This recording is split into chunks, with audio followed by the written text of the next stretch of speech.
What's up, guys? Welcome to this week's edition of Freedom Fanatics. On this week's episode, we're going to be looking at some solutions to improving education in South Africa. Let's go.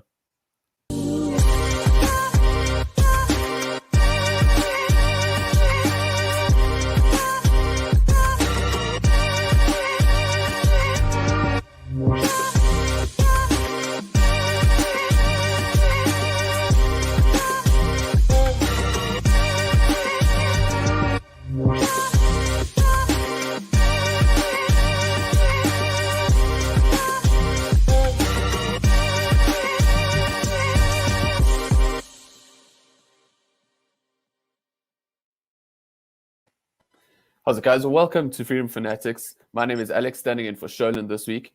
And with me, I have a wonderful guest, Simpe Jonas, who is an analyst at the Center for Risk Analysis.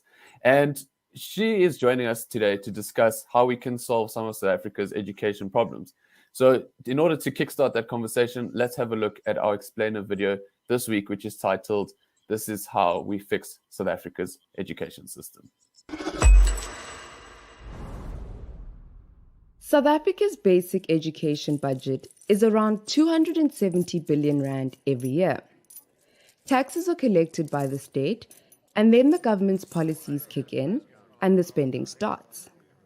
A few bribes here and there, a corrupt tender for the building of school toilets that never get built, so children will keep on using pit toilets. Another corrupt tender for the provision of school textbooks that arrive months too late or not at all. The teaching unions, of course, get a cut. Underperforming, lazy teachers receive their salaries whether they show up to school or get kids in their care to pass or not. After all have crookedly taken their share, very little actually gets spent on developing the minds and skills of young people. Don't you think it would be far, far better to put the billions spent on education in the hands of parents to choose the best education for their children? This is where a school voucher policy will make a massive difference. School vouchers ensure that money meant for a child's education is actually spent on their education. By bringing real incentives into the education system, school vouchers ensure that teachers and schools do their best for children, rewarding those who put the education first and punishing those whose failures cause kids to fail. FAN's Care for Kids School Vouchers campaign is taking a stand for parents and kids to get the funding they need for the education they choose, cutting out the corruption crippling so much of our country's education system. Let's make sure parents in need get the choice, access, and resources they need to empower South Africa's children and get the education they deserve.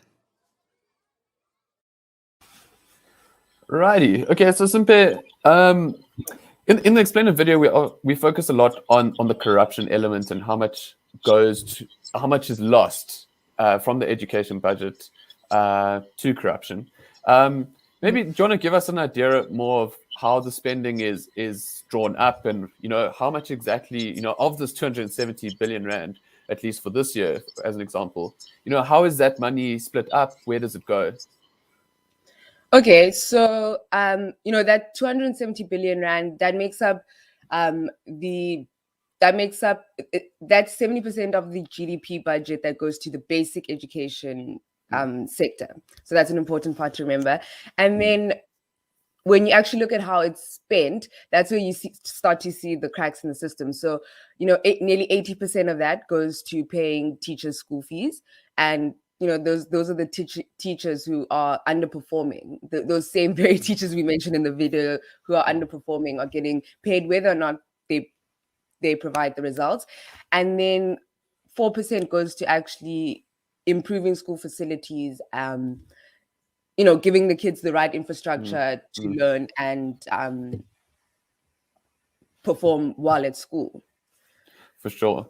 Yeah. So, essentially what's happening is a lot of the money that is dedicated towards education isn't actually spent on educating children. Obviously, teachers' salaries are very important. I think there's definitely a case to be made for teachers getting paid even, well, not necessarily even more, but being in a well-paid position to entice skills, to encourage well-performing university graduates to go into teaching to improve our education system. But in this case, it seems that we've spoken on Burning Questions about SAD2 and their influence in the system. But I mean, if we look at, for example, like some PPE corruption that happened last year in Gauteng, I think it was close on 430 million rand that was spent on sanitizing classrooms. That was kind of frowned upon. But I mean, okay, so what's actually spent on children is very little, and the outcomes kind of reflect that. What sort of bang for buck are we getting at the end of the day? How are children actually coming out of the system? Okay, well, let's start with going back to the infrastructure, right? So that 4% of the budget that you're using for infrastructure and equipment and so on, that means that, very few schools have labs, few schools have computer labs, very few have libraries, and the other one was, so we just look at those computer labs and science labs. And then when you also track a child's journey through school, when you look at the number of kids who are enrolled at grade 1 in a particular year, you follow them through till their matric year, you find that only half of them will actually make it through the system without having to repeat a grade. And out of that half that actually gets to grade 12, only a third of them will actually pass with a bachelor's degree, which is the national senior certificate, the level that you need in order to be able to qualify for a university degree. So that's where you start to see that, the quality of our education, it's such a poor quality, and that explains the poor outcomes. For sure. And I mean, obviously, in and amongst that, you have a huge dropout rate. By the time people get to grade 9, grade 10, they sort of become disenchanted with the whole system, and then they're falling out of the system before they even get to that. So, you've got this 30% of people who make it to matric, but there's already so many people who are lost to the system and just can't enter the job market.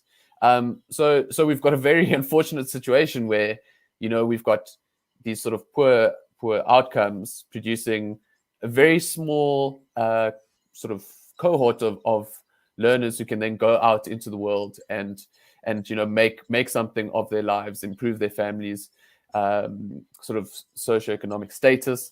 And obviously, it's not the be all and end all. I think in South Africa, there's definitely an overemphasis on university education. But just that level of comprehension is obviously desirable. So what does this mean for people entering the job market, getting ahead in life? Where does that leave the majority of our citizens? The majority of our citizens are actually left out. They are actually not given a fair chance to enter the labor market, because the way our the way the South African economy is structured, it favors the parts of our citizenry who are, who've been able to have a university graduate degree. It's a much more knowledge-based, skilled sort of economic structure, and so that means a lot of people are being locked out of the opportunity to participate in the labor market. And what we're seeing around the world is that more and more it's not necessarily going to be your education, your qualification levels that are going to determine your quality of life and your ability to progress, to improve your living standards in the future. It's actually going to be the skills, the level of skills that you've been able to acquire. But that still requires you to be able to get into the job market, because you need to have a job for them in order for them to train you and to acquire those very important skills. So we've really done a disservice for South Africa's youth. Yeah, absolutely. And I mean, if we think about the levels of comprehension in like reading in youngsters. And in the explainer video, we speak about a very simple aspect of infrastructure. Now we're only looking at infrastructure really in this instance, and misallocation of spending or wasteful expenditure. But something as simple as a toilet, something like a healthy classroom, a healthy living environment, in order for people to actually learn. Put on top of that, lacking no books. You've got teachers unions who kind of hold the teaching sort of body at ransom at will if they want. I mean, I remember in school quite a debilitating teacher strike. But then again, there are aspects where, if you have good principals who run schools, who work with teachers, with their governing bodies, there are means and ways around this. But there is the bare minimum that South Africa, on the whole, in the education system, seems to be getting wrong. So, I mean, let's talk a bit about ways out of this. In the explainer video, we talk about a voucher. What are your thoughts on that? As not necessarily the silver bullet, but it's a good start. What are your thoughts on something like a voucher system for education? So, Alex, what I really find exciting about this, right, is that you're not necessarily, you're not trying to completely recreate the whole system and so on. You're not trying to change the game. You are essentially you're taking the power away from a government that's not incentivizing the education structure to perform better. They're not doing enough to incentivize. And you're saying, okay, we're going to transfer that power to parents, and they can choose where they're going to send their kids, So that means if parents have a voucher to choose the school that their kids go to, they'll choose the school that performs the best. And once you have, let's say in one city, or just let's hypothetically say you've got 3 schools and every single child is running to one school, the other 2 schools are going to have a serious problem. They're going to need to pull up their socks. No, absolutely. And I think for me, what I quite enjoy about this policy proposal is it also encourages the development of schools in areas where there aren't schools that perform well. If you think of all the hours lost in commuting to maybe more suburban schools from maybe kids who live in more township areas, just hours of productivity that are lost, that I think you can get back. But I think, like as you say, it's giving parents the control over their own child's education. I think that's really exciting. Simpe, if there's one sort of takeaway that you'd want our viewers back home to take from this conversation, we know education's in a crisis. We're going to come up to January next year. We're going to hear matric results. We're going to be, they're going to be just sort of glossed over and made to seem so much better than they are. Notwithstanding everyone who's doesn't make it to that far. But what sort of symbol of hope? What do you think sort of people can look forward to, or should take some comfort in going forward? I think we need to. I mean, our education system is in dire straits right now, but that doesn't mean that all is lost, right? We need to also remember that we have come a long way since the pre-1994 days. What we did achieve with the ANC coming into power was that a lot of kids, a whole lot of kids who were locked out of the system got access to schooling. What we now need to strive for is quality schooling. So like let's not kick ourselves down when we're already down, but let's actually also get our act together, because it's a crisis, and we can't afford as a country also to continue going on like this. So I think we need to place our faith in that, like if we band together and we play a part, in the sense that as parents we come and say we actually demand this, we want to play a more active role in our children's education and so on, I think we could make huge progress. I don't really have the stats for it, but I've seen a lot where parents are involved in their children's schooling. The children's outcomes are so much more pronounced. So that's where I see the hope. 100%, couldn't agree more.